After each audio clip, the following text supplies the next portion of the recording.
How in the world do you start anew? You've been married, and all of a sudden you're in treatment and you're going through treatment and you come out of treatment and now you have a new dance with your partner. Join today in an intimate conversation with Jen Lee Hurst, who is a sobriety coach and who has walked this walk herself and learned how to do the dance and going through the wonder of, I've stopped drinking. I was drinking when I met my husband. I was drinking when I dated my husband. I was drinking when I married my husband. Am I still going to love my husband?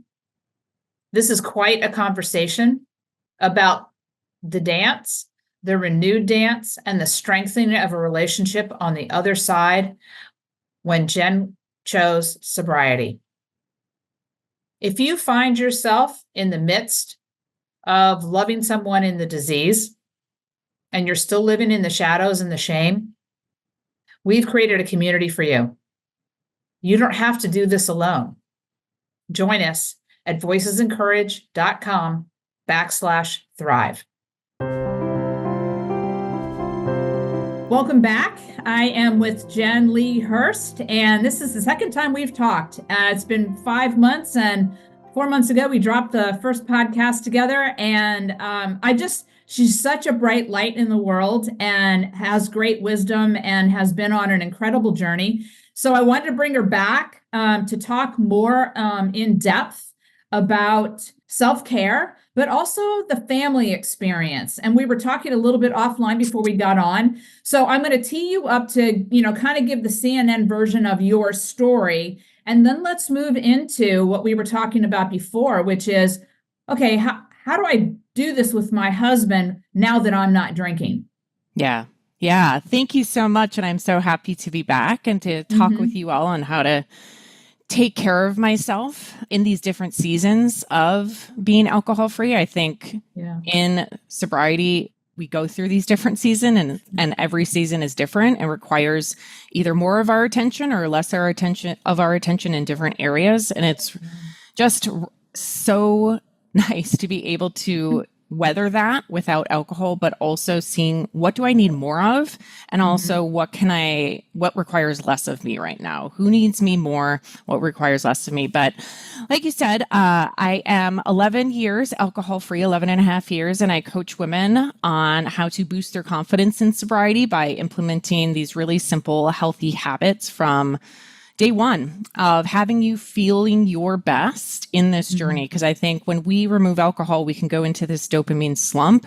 And it's really, really important to practice these self-care basics. And when I say self-care, it's sleep, water, sunshine. I am not talking about manicures, but I do, if that floats your boat and I talk about sober treats, absolutely indulge in that because I want you to feel good in this process. But we're really going down to the simple basics of what you really need. And so Cliff's Notes version of my story, and you can go back to the previous podcast to listen to more of it.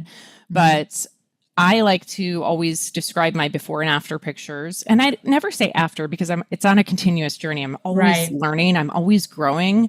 And I'm learning so much about myself on this quest of getting back to who I was and who I am and discovering who that person is before the world told me who I should be. And so on a spectrum, I was on the pretty severe cases of alcohol abuse. And I was raised in a good home. My parents rarely drank. They were perfectionist parents. So that goes a lot into my story of trying to achieve and earning my love through what I could produce. And that really drove me to seek out comfort when I couldn't live up to these unrealistic expectations that I put on myself.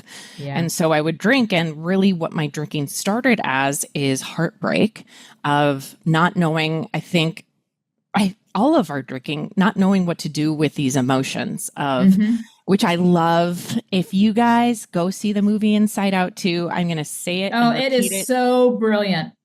The best movie. I liked Inside Out. I give it to my clients. If you and your loved one are looking for something to do, and it's, you're 40, 50 years old, I don't care how old you are, you go and you watch Inside Out and then go see Inside Out 2. It is fantastic. And I was so excited to see this with my kids who are now 8 and 10 going into these years. Right. And now we can talk about it. My son, we just had a conversation. Now I'm kind of sidetracking, but we just had a conversation the other day where he was feeling embarrassed about a friend.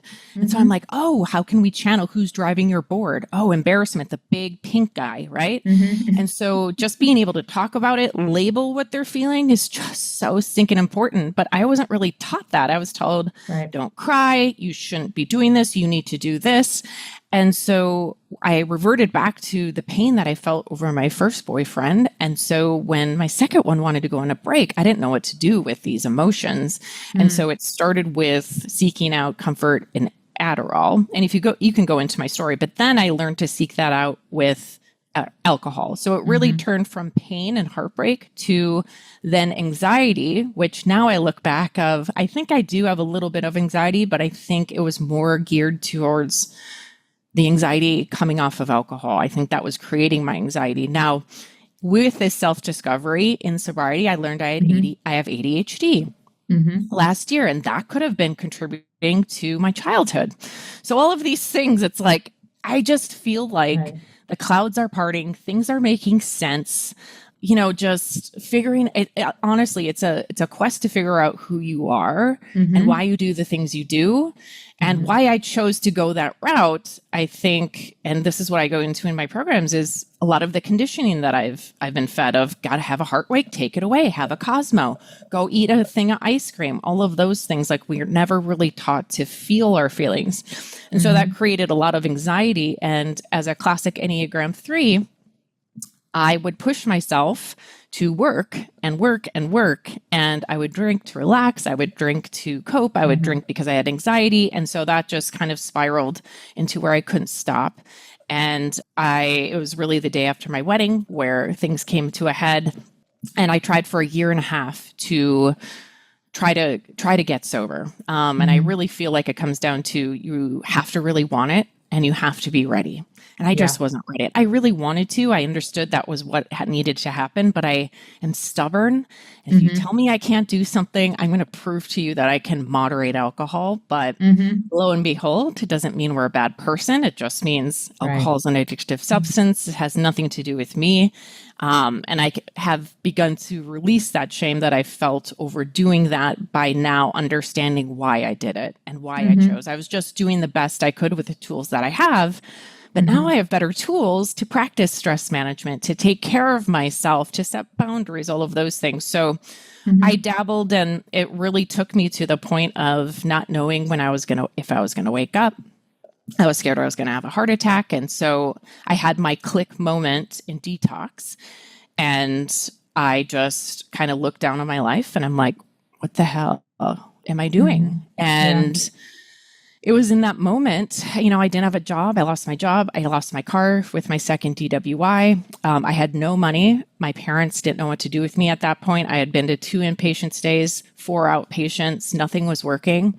And my husband wasn't talking to me. And I just knew, I didn't know what was going to happen. I had so much stuff to clean up on April 24th of 2013. But I just knew, if I don't drink, I can't make this any worse.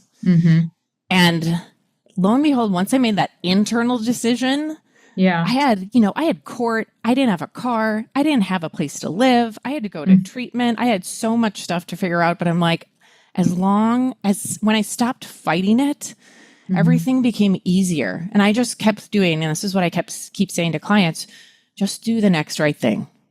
Okay, now do the next thing. Okay, now I got to show up to court. Okay, I have to pay this. How am I going to pay that? I got a simple job at a printing shop. I biked to treatment. All of these things, I just started to put in the work and to take responsibility for my actions. And I slowly began to build my life back. And so many things happened when I got sober. Within 4 months, I learned I was pregnant. Within 4 months, I got a job back in graphic design. Within 6 months, I was promoted. And at my year sober-versary, we welcomed my son. and we bought a house, like all of these things. And all I was doing was not drinking. Right. But I was also walking the talk. I Mhm. was doing what I was told. I was Mhm. reading. I was going to meetings. I got my sponsor. I did this. I did that. And I had this beautiful gift to come right before my 1 year soberversary, which was my son, of like, Mhm.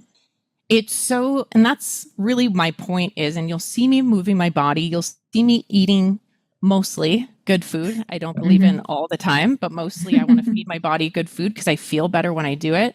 Yeah. Because the body's ability to repair and recover after years and years of alcohol abuse. I mean, I Mhm. was putting mouthwash in my body, rubbing alcohol, Mhm. all of this stuff that's going to tear my insides apart. Yeah. And the fact that I could create a beautiful, healthy baby boy. Now he was 6 weeks premature, but he's amazing.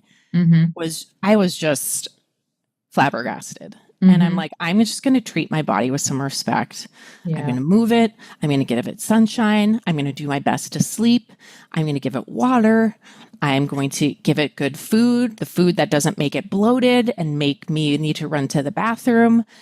And that's kind of been my philosophy is I just wonder how good I can feel. And I choose Mhm. things that, like Dr. Dan Amen says, is I choose foods that love me back.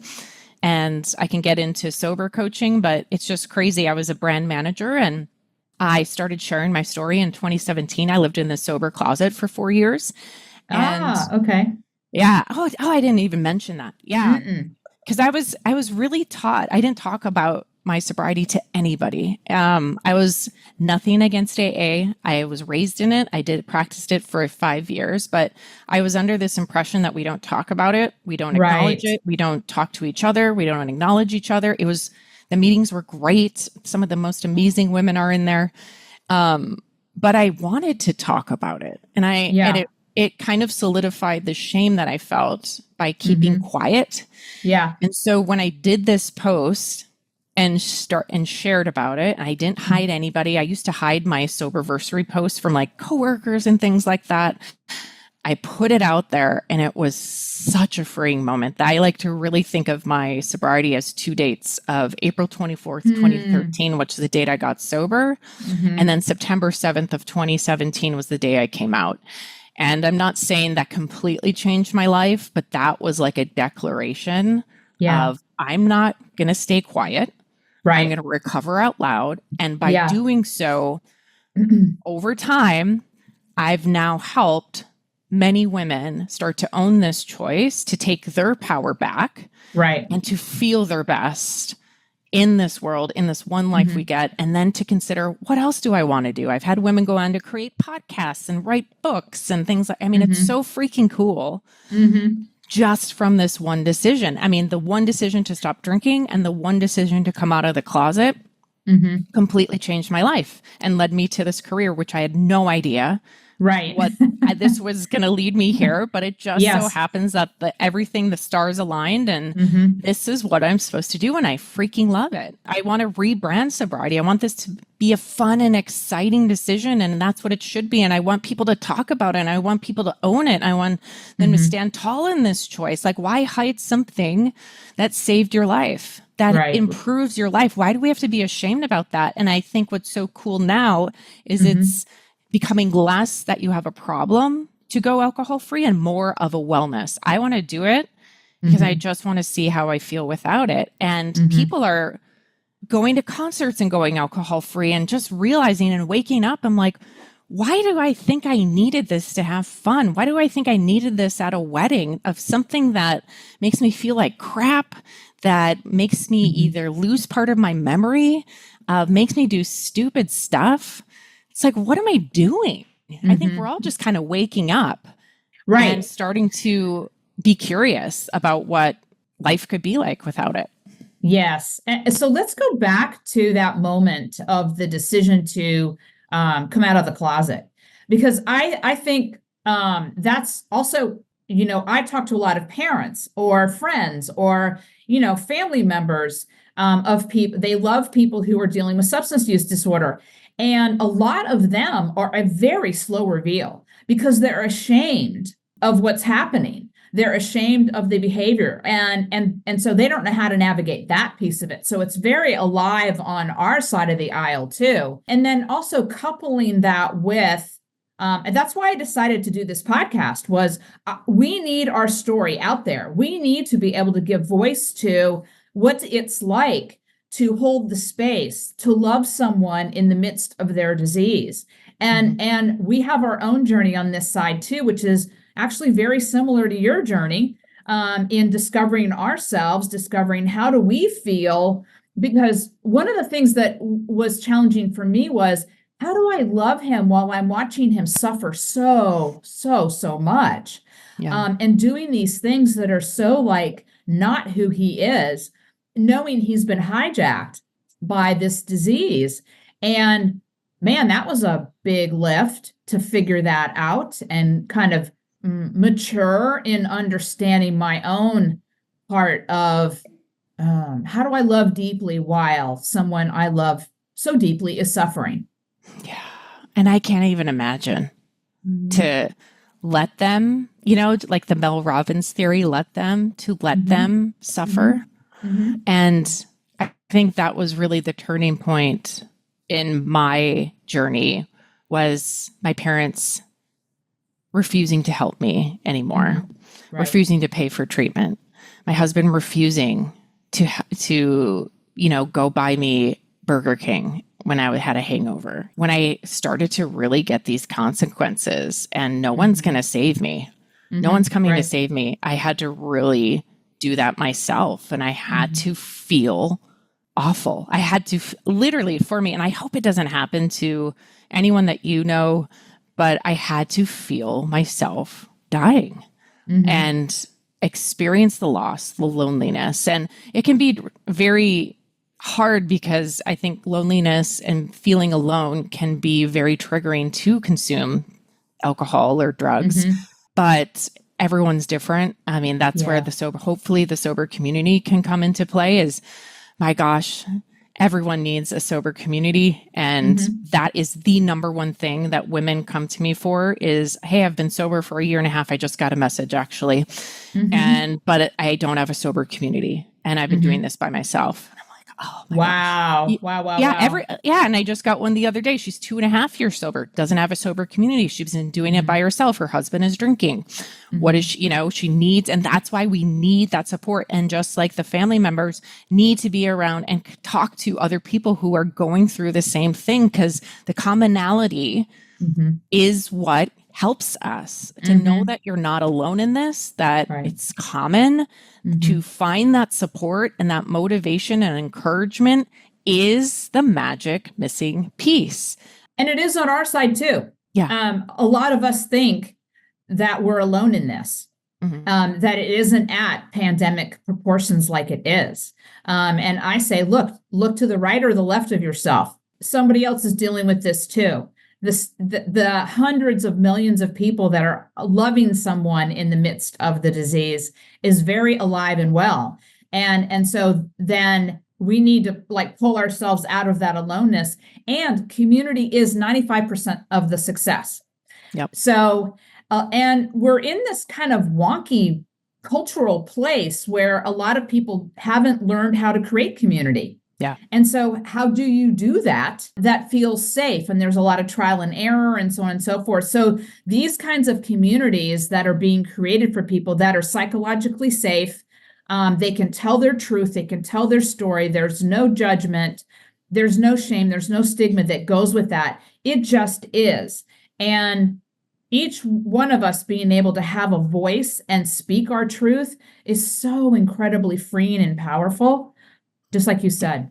Yeah. And if a community, and often there's so many out there, but you have to kind of shop around until you find the group that works for you, whether that's all women, all males, moms with children who drink, partners who drink. They're so specific too that you can get into. But if a group doesn't exist, create it. Right. I always say this to the women in my group. If you're looking for people to meet up with in person, if you're more like face to face, create the group, put out the need, go to Facebook, go to the garage sale sites and you find one, you do a post, hey, anybody want to meet up for coffee? Like, you have to create it if it does not exist. And I wasn't finding something that was focused on wellness and sobriety and staying sober and having this be fun and exciting, high energy, all of the things that I was looking for. So I'm like, I just sent my women, and this is actually how Lighthouse Sobriety was built. It was, after they finished my programs, I would just send them to other groups. I'm like, here, there's a bunch of different communities. Go out and join these ones. And they're like, well, we want to stick together. We like each other. And so I'm like, I need to create something where we can stay together. So let's just keep this going. And we're going to have workouts. We're going to have a book club. We're going to have guest speakers. We're going to have nutrition. We're going to have all this stuff, because that's what sobriety is. It's not just staying sober. It's all of these other pieces that help you to feel good in this quest of your alcohol-free journey. So yes.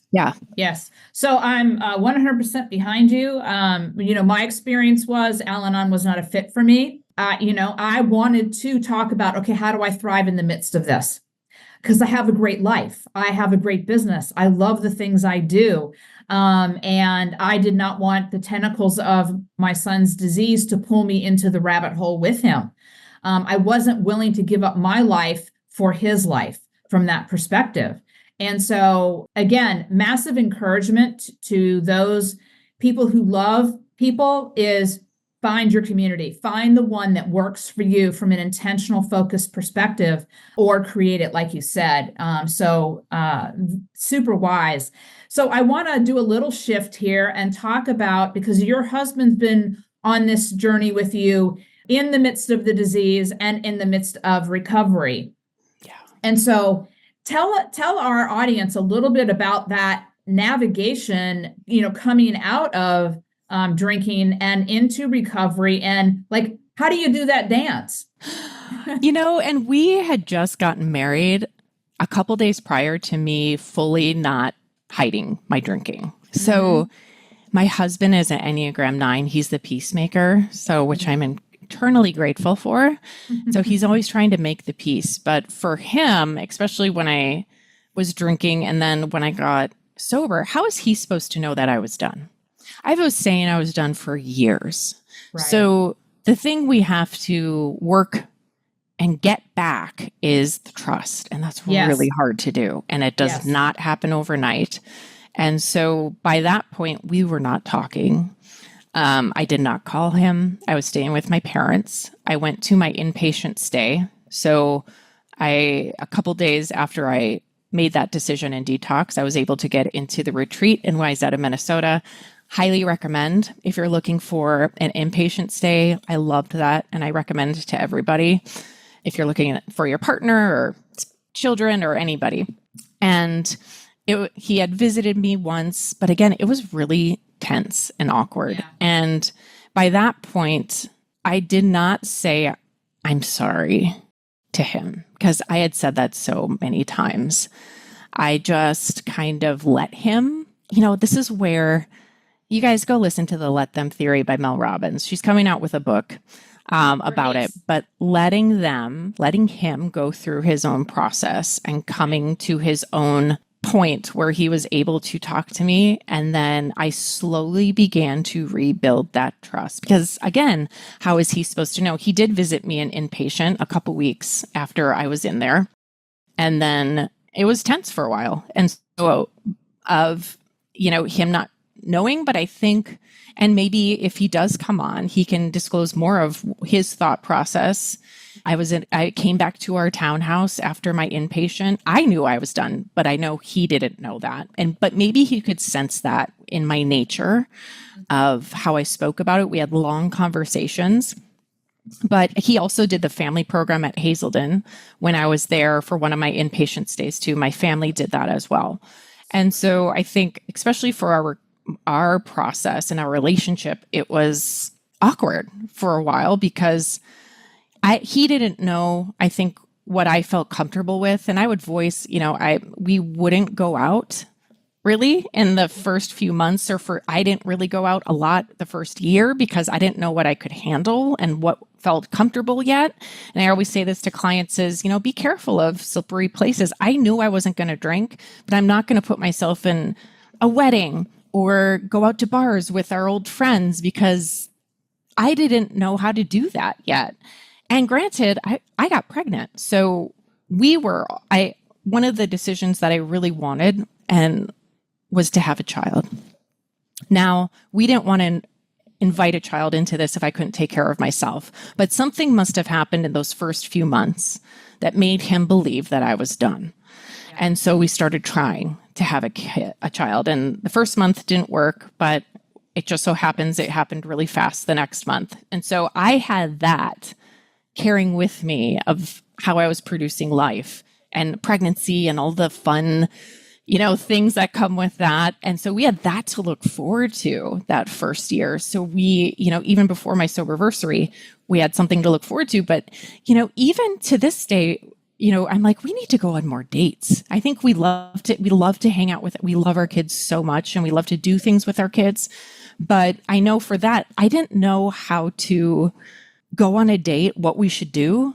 I didn't know what that looked like. I didn't know how to talk. And then even hanging out with friends, do I still hang out with them? All they really did was drink. And so I shouldn't be in that situation. So we were trying to just navigate how to be a couple and how to hang out with friends while I don't drink and allowing myself to have the time until I felt comfortable. But also at that same time, our friends were also having kids too. So a lot of when we would hang out would be to have our little new babies together. And during the day, I wouldn't really go out at night because they're all drinking and that's not really fun for me. And I have a child and they don't care if it's, 5 a.m. They're going to wake up. So whether you go to bed at 12 a.m. or 1 a.m., they're going to wake up. So yes. I don't know if that helps, but yeah. It helps. Yeah, I think it helps a lot to have a window in as a loved one to hear your side of the story. And like you're rediscovering, who am I without this alcohol, or who am I without drugs, or who am I without whatever, addiction you have. And so you're rediscovering yourself in the midst of an intimate relationship. And wow, that's a lot. Yeah. And we're discovering who we are as a couple. Yes. Right. And even for him, I mean, like I was saying prior to our conversation, is he was losing his drinking buddy. We were losing that part of us. And I think the relationship goes through a grieving process as you say goodbye to who you were and you invite who you're going to be. And I think because we went through that, it's made us stronger than ever. If we can get through that, then we can get through anything. There was something else I was going to say. I completely forgot, but I'm sure it will come back to me as we continue talking. But when it does, I'll let you know about the relationship as well. Well, so what I was also thinking about too is, my son went through 12 rehabs. And so every time it was like, oh, okay, now we're in good shape. Nope, we're not. Oh, we're in good shape. Nope, we're not. And so then just learning that in our situation, obviously relapse was part of the equation. And every time you quote, think there's a bottom, it's not his bottom. It would be like what we would consider our bottom, and so learning to modulate the highs and lows and not go through the roller coaster of his disease through our emotional roller coaster. That was really fascinating to learn how to, okay, this is just what it is. Yeah. And I'm going to hold the space for him and hope that when he pops out the other side, he's going to pop out the other side to a thriving mama. Yeah. And not a worn out, exhausted, depressed, not taking care of myself because I'm, not sleeping because I'm worried about him all the time, waiting for the phone call, all of those things that I generally think most of us go through. Yeah. And the what ifs and all of these and having those triggers pop up of, I know my husband, he would know when I've been drinking because I would flare my nostrils. And I'm like, so I'd be really, really conscious of if I was flaring my nostrils when I was drinking. I'm like, oh my God, don't flare your nostrils, don't flare your nostrils, don't flare your nostrils. But I think two things I remember what I was going to say is that when for him, I often discovered too of things that go through your mind. I know a fear of my husband's too was, is she still going to love me now that she's sober? You know, Right. I know that was a fear, and even a fear for me. Do I still love him? You know, because our whole relationship was tainted with alcohol. We met when we were hammered. Do I still love him? Does she still love me? Is she going to outgrow me? And then also, Wow, hold on for just a second, because I've never heard anybody speak to that before. And that is really, man, you're in really uncharted territory in that space, and complete unknown. Like the person I decided to marry and love, now the alcohol's gone. Do I actually really love them? Wow. isn't that crazy how much alcohol can, I mean, even into your career, your friendships? I mean, the only thing you need to change when you get sober is everything. Everything changes. And and that's a huge fear, will your relationship survive? And I don't know. Just like when in 2008, we had been dating for 8 months, I moved to New York City. I didn't know if we were going to make it. I hoped we would, and we did. But that's the same thing. And it's so crazy that one thing can affect a relationship so much. We don't say the same thing with drinking soda. Oh my God, she stopped drinking and I have no idea who she is anymore. But of course, with alcohol, it changes who you are.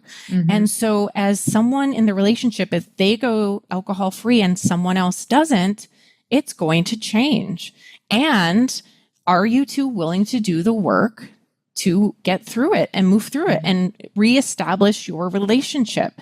But I don't want that to deter someone from going alcohol free because of having that fear. And that's just really scary. Of sometimes women or men are drinking because of maybe something that they're not comfortable with in their relationship, that they're not wanting to see. And so they're drinking over it. And so these are some of the big decisions that can come from going alcohol free, whether it's to change your job, which is a huge one. People are drinking over the job stress, whether it's the relationship just isn't working. So people are finding escape in the bottle of not having to deal with it. And now they have to do, or if someone does go alcohol free and someone continues to drink, that's also probably going to create some tension. You know, this is where boundaries come into play. Okay, if you drink this and this, or if someone asks them to go alcohol free with them, if they refuse, okay, now what? I don't know. And these are real. I mean, we have a Marco Polo group within the membership called Partners Who Drink, of women who are alcohol free who have partners that drink, and how difficult that is to navigate, to let their spouses or partners continue to be who they are while they continue to take care of themselves and setting boundaries and seeing where their relationship goes. I mean, my husband's right over there, but I can't say it doesn't hit me when he chooses to drink a beer and I'm just like, but he has recently switched to, I think a year ago, he switched to alcohol-free beer most of the time. And he rarely drinks, if ever, but he enjoys the taste. So it does create some tension. So that's just me being honest, but that's the big stuff that happens. And that's hard when you go alcohol free, is you're questioning your entire life of when alcohol was introduced. For me, it was 15. I'm questioning every single decision that I've made leading up to when I got sober, which was 31. Oh my gosh. Who are my friends? Do I even like these people, or was I just drinking because they were? I mean, oh my God, my husband, like, do I actually love him? Like, oh my God, I'm an introvert. Oh my God, I have ADHD. Oh my God. Like, it's like this huge awakening. And I never want someone to stay in something just to make someone else comfortable, but to, again, this is really rediscovering who you are and what you want and starting to step into it. And sometimes that means making hard decisions, and that's tough, but maybe the relationship, and most often the relationship will make it. And that's amazing. And you guys will have a beautiful life. But it really is a one day at a time thing. And to give the relationship patience as you navigate this new choice. Absolutely. Yeah. It is absolutely one day at a time. It's one day at a time on my side. And so I'm thinking about recently, we had a situation where my son's stepsister passed away. He's now 14 months in clean and sober. And this was a moment because he had never grieved in his adult life. He had never been through the feelings of grief and losing someone.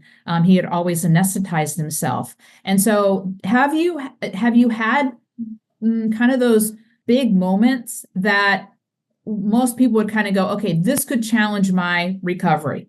I'm trying to think.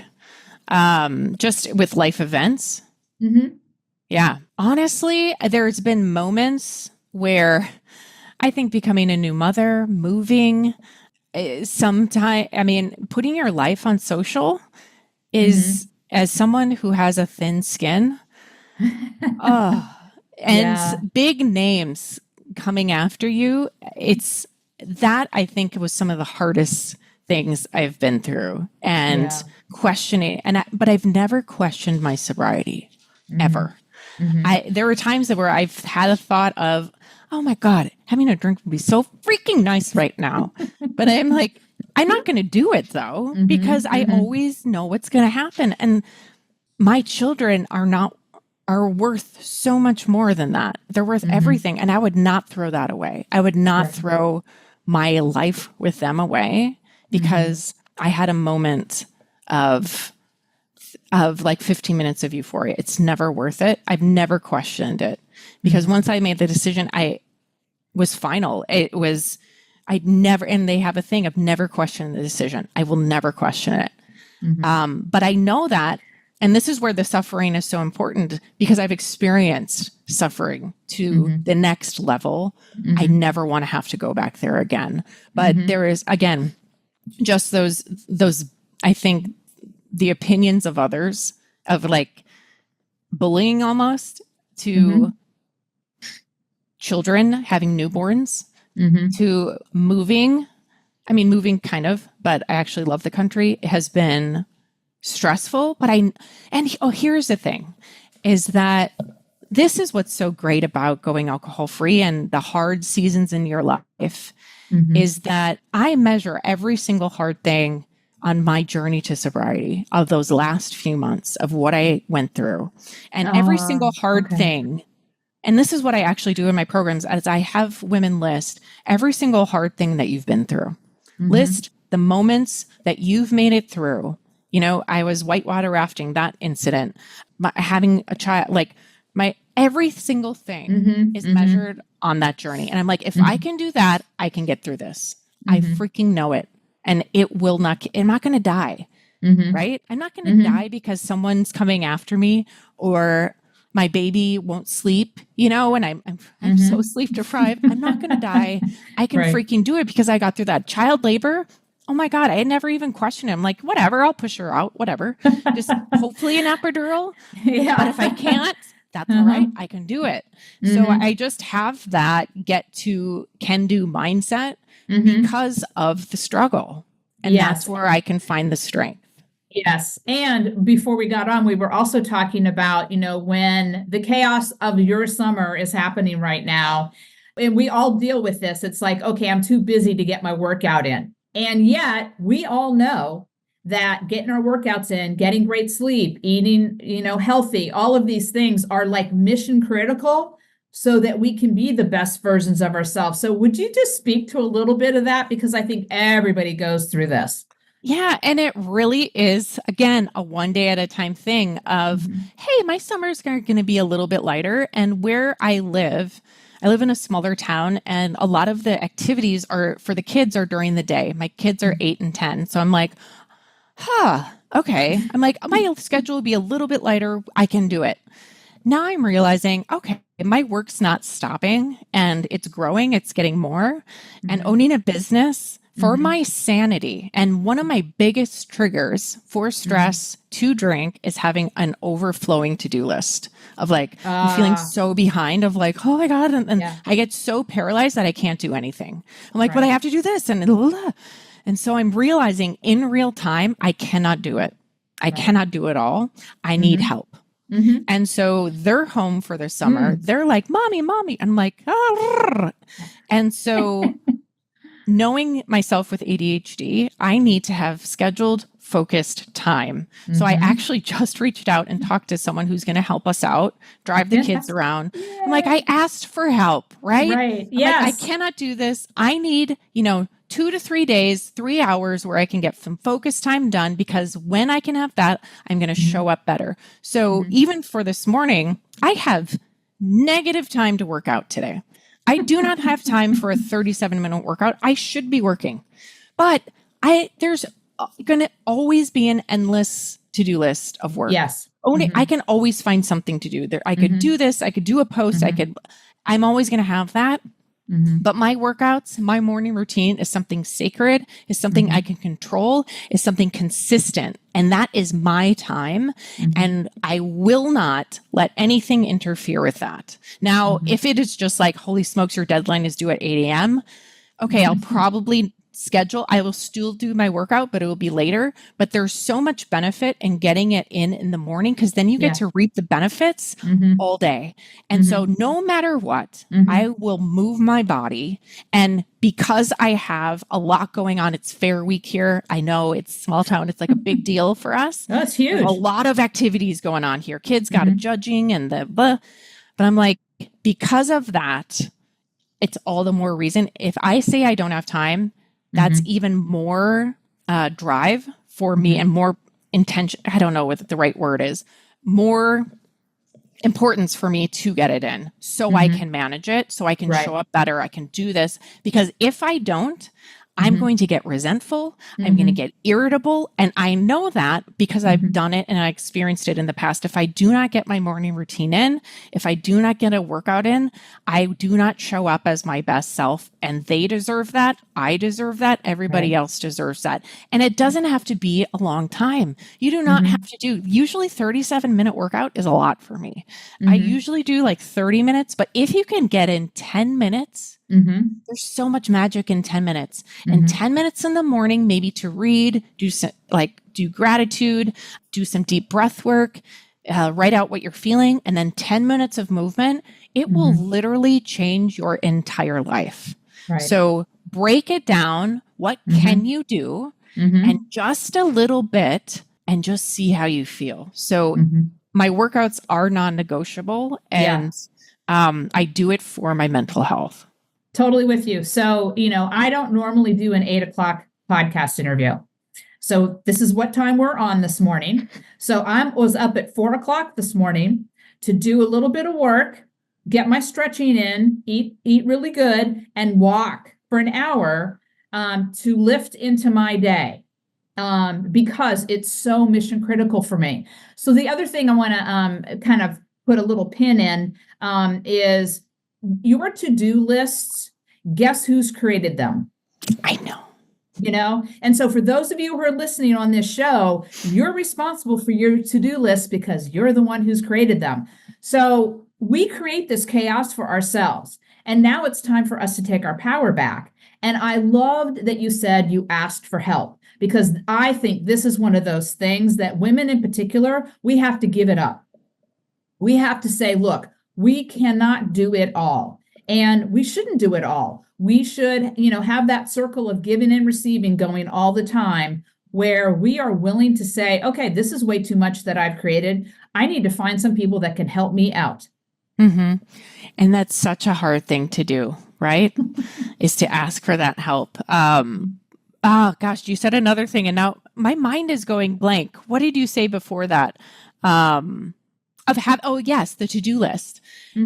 I was just listening, a great podcast also in conjunction with yours. It's called The Mindset Mentor with Rob Dial. And I was just listening to what he said the other day. He's like, the one piece of advice that I've gotten from one of his mentors is, it's your fault.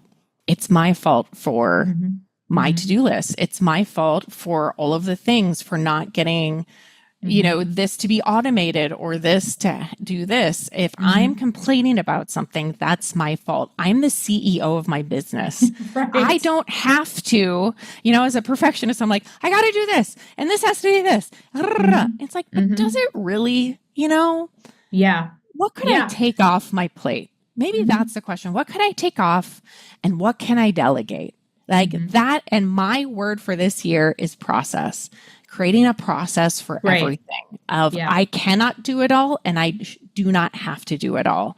Yeah. I can ask for help because then my kids get to see a woman who is going after her dreams, who is running a business, who is making it to all of the things that she can, who is trying to do her best, but also asks for help.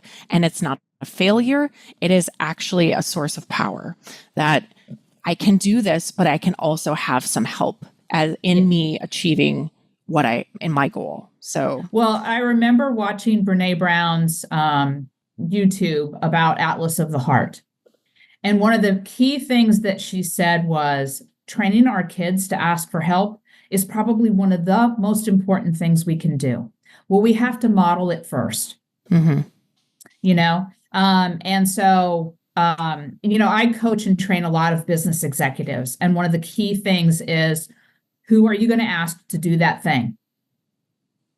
Who are you going to ask to do that thing? Get most of this stuff off your plate, dial it into the things you love to do the most and that you are ridiculously talented at, that zone of genius. Everything else gets moved out to what I call Whoville. Who are the who's that are going to help me? I love that. Yeah. Create what's most important for me to create. You and I both have big work in the world to do. And so it behooves us to create Whoville so that we can do what we're best at and have the greatest impact in the work that we do. I love that. I need to create this Whoville, and that's my thing now as I'm learning is I have my hats in too many baskets and I need to delegate to those where I can find the things that, like you said, I love to do and that only I can do it. And so that's my mission for 2024 is to find those, do those, and delegate everything else. Yes. Yeah. So people who are listening to this podcast, our audience, please find your Whoville, ask for help, do the things that you love to do the most and that you are ridiculously talented at and gifted with, and make a difference in the world. So we're at the end of our time. Our time just goes so fast. I agree. So this is just super fun for me. Let me wrap up with how can people get a hold of you? Because I'm sure there will be some people that know people that could utilize your program. Would love to connect. Yeah, you can find me. I love to hang out on Instagram at Jen Lee Hurst, JenLeeHirst. That's where I post the most. I am going to post some more content related to the family because I've been getting more and more questions about it, of how you can support someone who is going alcohol free. And you can go to my website at joinlighthousesobriety.com for my membership. I have ongoing 24/7 membership for women that you can join, where we have daily meetings, we have a book club, we have workouts, we have meditations, we have nutrition, all of the things to help you, number one, get sober, but stay sober is really where the membership, and then my group coaching programs, you can head to my website for all of those. And then I have a retreat coming up as well, if you're interested in that, a women's retreat in Florida, beginning of October, that I would love to have anyone join. Well, if you're alcohol free, to have them join if they're wanting to connect more on an intimate level and have some fun, drink some mocktails. We're going to have beach yoga. We're going to do a mocktails and manifestation session. It's going to be so much fun. But you can go to my page for that as well. Fantastic. Well, I just want to say I'm so grateful for you and the work that you're doing. And again, thank you for joining us on this podcast. I mean, it sounds, a little funny, but thanks for being such a light in the world. Yeah, you as well. Keep shining that light. I so want to thank my guest today, Jen Lee Hurst. She is a force to reckon with, a bright light, in the world of sobriety and recovery, and just an inspiration. We cover shame. We cover how do you do relationships when you've chosen sobriety? How do you choreograph the new dance with your spouse? How do you build a life that is successful and all that you want once you've chosen to get sober? It's a great conversation with lots of lessons to learn. Thank you, Jen.